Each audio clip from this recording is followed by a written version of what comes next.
ಎಲ್ಲರಿಗೂ ನಮಸ್ಕಾರ. ನನ್ನ ಹೆಸರು ಗೋರೀಶ್. ನೀವು ನೋಡ್ತಿದ್ದೆ ಕನ್ನಡ ಫ್ಯಾಷನ್ ಟೆಕ್ ಚಾನಲ್. ಈ ವಿಡಿಯೋದಲ್ಲಿ ನಿಮಗೆ ಈ ತೆಳುವಿರುವಂಥ ಕ್ಲಾತ್ ಬ್ಲೌಸಸ್ನಲ್ಲಿ ಕೆಲವು ಟೈಮ್ ಏನಾಗುತ್ತೆ ಅಂದರೆ ಸ್ಲೀವ್ ಜಾಯಿಂಟ್ ಮಾಡಿರೋ ಜಾಗದಲ್ಲಿ ತಮ್ಮನೆಲ್ಲಲ್ಲಿ ನೋಡಿದ್ದೀರಲ್ವ, ಬಟ್ಟೆ ಅನ್ನೋದು ಇಂಚ್ಕೊಂಡು ಹೋಗಿರುತ್ತೆ, ಅಂದರೆ ಹೊಲಿಗೆ ಬಿಚ್ಕೊಂಡು ಹೋಗಿರುತ್ತೆ. ಈಗ ಕಾಸ್ಟ್ಲಿ ಸ್ಯಾರೀಸ್, ಸಿಲ್ಕ್ ಸ್ಯಾರೀಸ್ ಆಗಿರ್ಬೋದು, ಇಲ್ಲಾಂದರೆ ತುಂಬ ತೆಳುವಿರುವಂಥ ಕ್ಲಾತ್ ಬ್ಲೌಸಸ್ ಆಗಿರ್ಬೋದು. ಕೆಲವು ಟೈಮ್ ಏನಾಗುತ್ತೆ ಅಂದರೆ ಟೈಟ್ ಆದಾಗ, ತುಂಬ ಈ ಹಾರ್ಮೋಲ್ಸು ತುಂಬ ಟೈಟ್ ಆದಾಗ ಅದು ಏನಾಗುತ್ತೆ ಅಂದರೆ ಸ್ಟಿಚ್ ಅನ್ನೋದು ಬಿಚ್ಕೊಳ್ಳುತ್ತೆ, ಇಂಚ್ಕೊಳ್ಳುತ್ತೆ ಬಟ್ಟೆ ಅನ್ನೋದು. ಆ ರೀತಿ ಆದಾಗ ಆ ಬ್ಲೌಸಸ್ ಕಾಸ್ಟ್ಲಿ ಸ್ಯಾರೀಸ್ ಆದರೆ ಬಿಸಾಡೋದಕ್ಕೂ ಆಗೋದಿಲ್ಲ. ಅದನ್ನು ಯಾವ ರೀತಿ ರೆಡಿ ಮಾಡ್ಕೊಳ್ಬೇಕನ್ನೋ ಐಡಿಯಾನೂ ಇರೋದಿಲ್ಲ. ಅದನ್ನು ಯಾವ ರೀತಿ ರೆಡಿ ಮಾಡ್ಕೊಳ್ಬೇಕಂತ ಈ ವಿಡಿಯೋದಲ್ಲಿ ನಿಮಗೆ ತಿಳಿಸ್ಕೊಡ್ತೀನಿ, ಸಿಂಪಲಾಗಿ ತಿಳಿಸ್ಕೊಡ್ತೀನಿ. ಹೊಸದಾಗಿ ಕಲಿಯೋರಿಗೆ ಅದು ಅಷ್ಟೊಂದು ಐಡಿಯಾ ಇರೋದಿಲ್ಲ.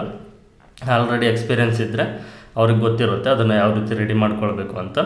ಅದನ್ನು ಸಿಂಪಲಾಗಿ ಈ ವಿಡಿಯೋದಲ್ಲಿ ತಿಳಿಸ್ಕೊಡ್ತೀನಿ. ಹಾಗೆ ನೀವಿನ್ನೂ ಈ ಚಾನಲ್ನ ಹೊಸದಾಗಿ ನೋಡ್ತಾ ಇದ್ದರೆ ಈ ಚಾನಲ್ನ ಸಬ್ಸ್ಕ್ರೈಬ್ ಮಾಡಿಕೊಂಡು ಪಕ್ಕದಲ್ಲಿರುವಂಥ ಬೆಲ್ಲೈಕನ್ನು ಆನ್ ಮಾಡಿ ಇಟ್ಕೊಳ್ಳಿ. ಇಂಥ ಟೈಲರಿಂಗ್ ವೀಡಿಯೋಸ್ನ ನಾನು ಅಪ್ಲೋಡ್ ಮಾಡಿದಾಗ ನಿಮಗೆ ನೋಟಿಫಿಕೇಷನ್ ಬರುತ್ತೆ, ಎಲ್ಲ ವೀಡಿಯೋಸ್ನ ನೀವು ನೋಡ್ಬೋದಾಗುತ್ತೆ. ಬ್ಲೌಸಸ್ನಲ್ಲಿ ಕೆಲವು ಟೈಮ್ ಏನಾಗುತ್ತೆ ಅಂದರೆ, ಈಗ ನಿಮಗೆ ಕಾಣಿಸ್ತಾ ಇದೆಯಲ್ವ, ಈ ರೀತಿ ಬಟ್ಟೆ ಅನ್ನೋದು ಇಂಚ್ಕೊಂಡು ಹೋಗುತ್ತೆ. ಸ್ಲೀವ್ಸು ತುಂಬ ಟೈಟ್ ಆದಾಗ ನಾನು ಹೇಳಿದ್ನಲ್ವ, ಕೆಲವು ಕ್ಲಾತ್ ಮೇಲೆ ಡಿಪೆಂಡ್ ಆಗಿರುತ್ತೆ.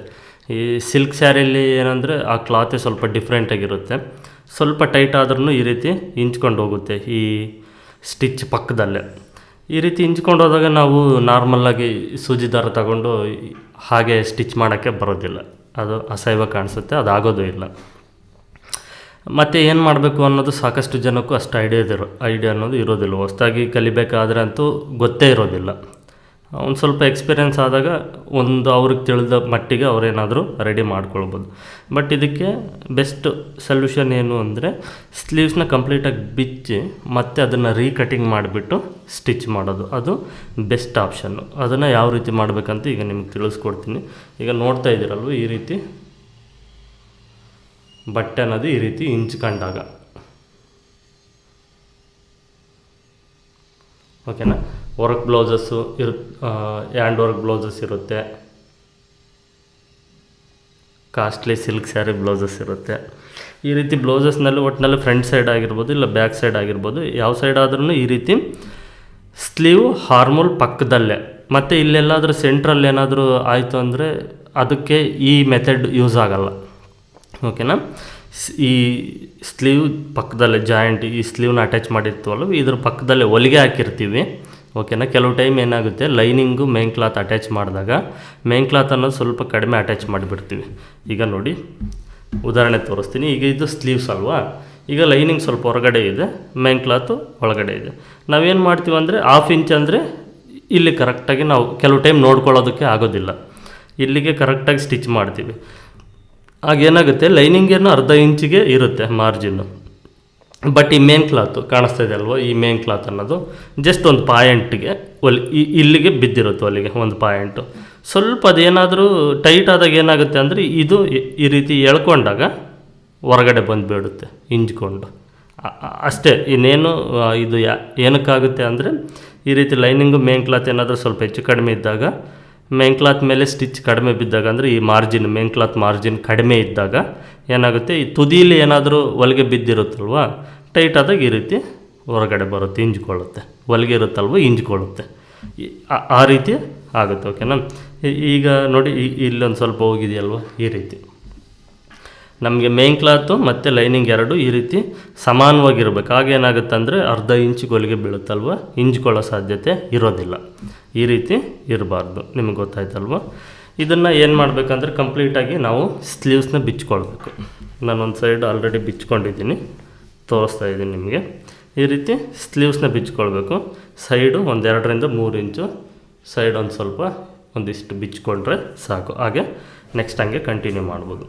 ಈ ರೀತಿ ಆದಾಗ ಫಸ್ಟ್ ನಿಮಗೆ ಯಾವ ಸೈಡ್ ಆದರೆ, ಇದು ನಿಮಗೆ ಫ್ರಂಟ್ ಸೈಡ್ ಆದರೂ ಆಗಿರ್ಬೋದು, ಇಲ್ಲ ಬ್ಯಾಕ್ ಸೈಡ್ ಆದರೂ ಆಗಿರ್ಬೋದು, ಯಾವ ಸೈಡ್ ಆಗಿರುತ್ತೋ ನೋಡ್ಕೊಳ್ಳಿ. ಇದನ್ನು ಫಸ್ಟು ನೀಟಾಗಿ ಬಿಚ್ಕೊಂಡ ಮೇಲೆ ಐರನ್ ಮಾಡ್ಕೊಳ್ಬೇಕು, ಸುಕ್ಕಿರಬಾರ್ದು. ಈಗ ನೋಡಿ, ನಾನು ಐರನ್ ಮಾಡ್ಕೊಂಡಿದ್ದೀನಿ. ನೀಟಾಗಿ ಐರನ್ ಮಾಡಿಕೊಂಡ್ರೆ ನಮಗೆ ಮಾರ್ಜಿನ್ ಕರೆಕ್ಟಾಗಿ ಗೊತ್ತಾಗುತ್ತೆ. ಯಾಕೆ ಅಂದರೆ ಆಲ್ರೆಡಿ ಇದು ನಾವೀಗ ಬಿಚ್ಚಿರ್ತೀವಿ, ಮಾರ್ಜಿನ್ ತುಂಬ ಕಡಿಮೆನೇ ಇರುತ್ತೆ, ಮತ್ತೆ ಕಟ್ ಮಾಡಬೇಕು. ಸುಕ್ಕಿದ್ರೆ ಜಾಸ್ತಿ ಕಟ್ಟಾಗುತ್ತೆ. ಹಾಗಾಗಿ ಈ ರೀತಿ ಫಸ್ಟೇ ನಾವು ಇದನ್ನು ಕರೆಕ್ಟಾಗಿ ಐರನ್ ಮಾಡ್ಕೊಳ್ಬೇಕು. ನಂತರ ಇದನ್ನು ಈ ರೀತಿ ಫೋಲ್ಡ್ ಮಾಡ್ಕೊಳ್ಳಿ.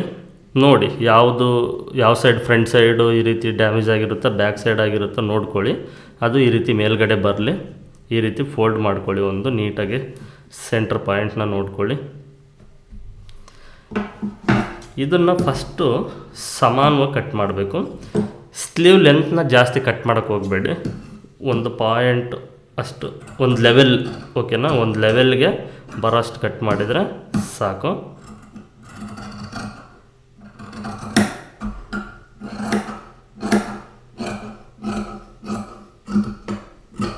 ಫಸ್ಟು ಸಮಾನವಾಗಿ ಕಟ್ ಮಾಡಬೇಕು,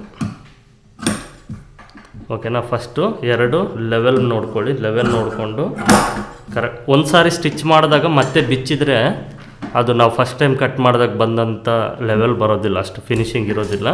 ಹಾಗಾಗಿ ಮತ್ತೆ ನಾವು ಇದನ್ನು ಕರೆಕ್ಟಾಗಿ ಲೆವೆಲ್ ನೋಡಿಕೊಂಡು ಕಟ್ ಮಾಡ್ಕೊಳ್ಬೇಕು. ಈಗ ಇಲ್ಲಿ ಇಂಚ್ಕೊಂಡಿದೆ ಅಂದ್ಕೊಳ್ಳಿ, ನಿಮಗೆ ಫ್ರಂಟ್ ಸೈಡ ಬ್ಯಾಕ್ ಸೈಡ ನೋಡಿಕೊಂಡು ಆ ಶೇಪ್ನ ನೀವು ಕಟ್ ಮಾಡ್ಕೊಳ್ಬೇಕಾಗುತ್ತೆ. ಈಗಿದು ಫ್ರಂಟ್ ಸೈಡ್ ಇದೆ ಅಂದ್ಕೊಳ್ಳಿ, ನಾನು ಫ್ರಂಟ್ ಸೈಡ್ ಶೇಪ್ನ ಕಟ್ ಮಾಡ್ತಾಯಿದ್ದೀನಿ. ಬ್ಯಾಕ್ ಸೈಡ್ ಇತ್ತು ಅಂದ್ಕೊಳ್ಳಿ, ಬ್ಯಾಕ್ ಸೈಡ್ ಶೇಪ್. ಫಸ್ಟ್ ಯಾವ ಸೈಡ್ ಇಂಚ್ಕೊಂಡಿರುತ್ತೋ ಆ ಸೈಡ್ದು ಫಸ್ಟ್ ಈ ಇಂಚ್ಕೊಂಡಿರೋ ಮಾರ್ಜಿನ್ನು ನಮಗೆ ಕಾಣಬಾರ್ದು. ಆ ರೀತಿ ಫಸ್ಟ್ ನಾವು ಈ ಶೇಪ್ನ ಲೆವೆಲ್ ಮಾಡ್ಕೊಳ್ಬೇಕು. ಈ ರೀತಿ ಸ್ವಲ್ಪನೇ ಕಟ್ ಮಾಡ್ಕೊಂಡಾದರೂ ಶೇಪ್ನ ಅಡ್ಜಸ್ಟ್ ಮಾಡಿಕೊಂಡು ಲೆವೆಲ್ ಮಾಡ್ಕೊಳ್ಬೇಕು.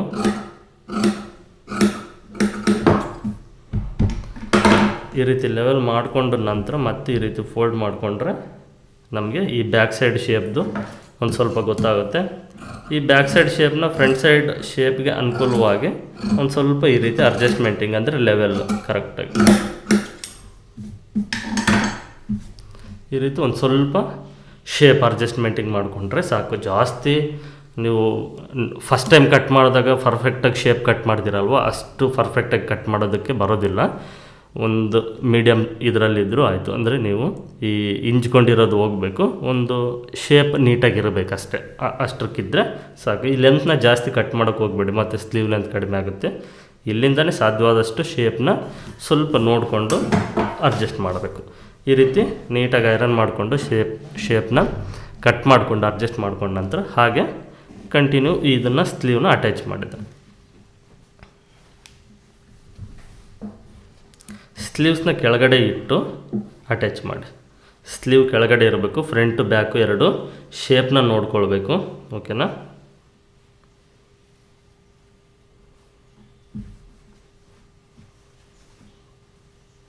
ಒಂದು ಕಡೆ ಸ್ಲೀವ್ ಕೆಳಗಡೆ ಇಟ್ಟು ಅಟ್ಯಾಚ್ ಮಾಡ್ಬೋದು, ಇನ್ನೊಂದು ಕಡೆ ಸ್ಲೀವ್ನ ಮೇಲ್ಗಡೆ ಇಟ್ಟು ಅಟ್ಯಾಚ್ ಮಾಡಬೇಕು. ಇದು ಬ್ಯಾಕ್ ಸೈಡು, ಫ್ರಂಟ್ ಸೈಡ್.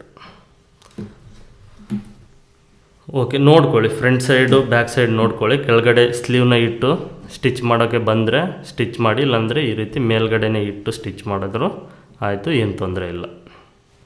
ಒಂದು ಸೈಡ್ ಬರುತ್ತೆ, ಒಂದು ಸೈಡು ಬರೋದಿಲ್ಲ. ಈಗ ಮಾರ್ಜಿನ್ನು ನೀವು ಸ್ಟಿಚ್ ಮಾಡಬೇಕಾದ್ರೆ ಒಂದು ಅರ್ಧ ಇಂಚ್ಗಿಂತ 1 ಪಾಯಿಂಟ್ ಕಡಿಮೆನೇ ಮಾರ್ಜಿನ್ನ ತೊಗೊಳ್ಬೇಕಾಗುತ್ತೆ. ಯಾಕಂದರೆ ಆಲ್ರೆಡಿ ನೀವು ಓವರ್ಲಾಕ್ನ ಕಟ್ ಮಾಡಿರ್ತೀರ, ಮಾರ್ಜಿನ್ ಸ್ವಲ್ಪ ಕಡಿಮೆ ಆಗಿರುತ್ತೆ. ಸ್ಲೀವ್ಸಲ್ಲೂ ಶೇಪ್ ಕಟ್ ಮಾಡಿರ್ತೀರಲ್ವ, 1 ಪಾಯಿಂಟ್ ಅಷ್ಟು ಕಡಿಮೆನ ತೊಗೊಂಡ್ರೇ ಬೆಟರು.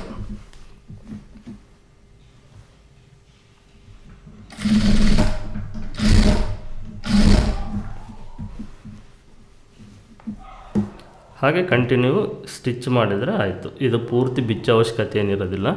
ನಿಮಗೇನಂದ್ರೆ ಒಂದು ಅರ್ಧ ಗಂಟೆ ಅಂದ್ಕೊಳ್ಳಿ, ಓಕೆನಾ. ಕೆಲಸ ಒಂದು ಹಾಫ್ ಆನ್ ಅವರ್ ನೀವು ಫ್ರೀ ನೋಡಿಕೊಂಡು ಈ ಕೆಲಸನ ಮಾಡಿಕೊಂಡ್ರೆ ಆಯಿತು. ಟೆನ್ಷನ್ನಲ್ಲಿ ಈ ಕೆಲಸ ಮಾಡೋಕ್ಕೆ ಹೋಗಬೇಡಿ, ಯಾಕಂದರೆ ಇದು ಆಲ್ಟ್ರೇಷನ್ ಕೆಲಸ ಅಂದ್ರೇ ತಲೆನೋವು, ಓಕೆನಾ. ಆಲ್ಟ್ರೇಷನ್ ಕೆಲಸ ಅಂದ್ರೇ ತಲೆನೋವು. ನೀವು ಟೆನ್ಷನ್ನಲ್ಲಿ ಏನಾದರೂ ಈ ಆಲ್ಟ್ರೇಷನ್ ಕೆಲಸ ಮಾಡೋಕ್ಕೆ ಹೋದರೆ ಅದು ಇದ್ದದ್ದು ಹಾಳಾಗೋಗುತ್ತೆ. ಫಸ್ಟೇ ಕರೆಕ್ಟ್ ಇತ್ತು ಅನಿಸುತ್ತೆ, ಆ ರೀತಿ ಆಗಿಬಿಡುತ್ತೆ.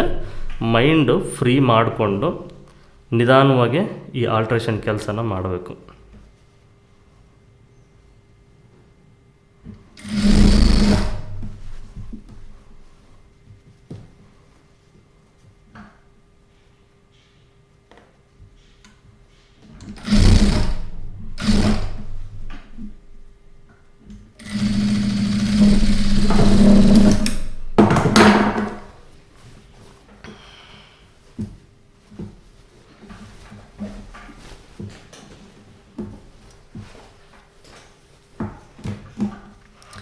ನೆಕ್ಸ್ಟು ಈ ರೀತಿ ಸ್ಲೀವ್ ಲೂಸು ನೋಡ್ಕೊಳ್ಳಿ ಕರೆಕ್ಟಾಗಿ. ಸ್ಲೀವ್ ಲೂಸ್ ಎಷ್ಟಿತ್ತು ಅಂತ ನೋಡಿಕೊಂಡು ಟೇಪಲ್ಲಿ ಅಳತೆ ಮಾಡಿಕೊಂಡು ಸೈಡು ಈ ರೀತಿ ಸ್ಟಿಚ್ ಮಾಡಿಕೊಂಡ್ರೆ ಆಯಿತು.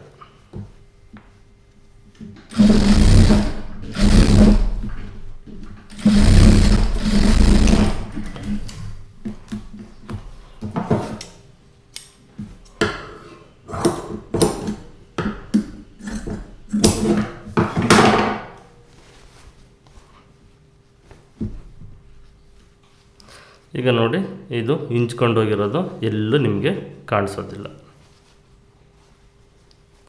ಓಕೆನಾ? ಈ ರೀತಿ ನೀವು ಈ ಆಲ್ಟ್ರೇಷನ್ನ ಮಾಡಬೇಕು ಬಟ್ಟೆ ಹಿಂಚ್ಕೊಂಡು ಹೋದಾಗ.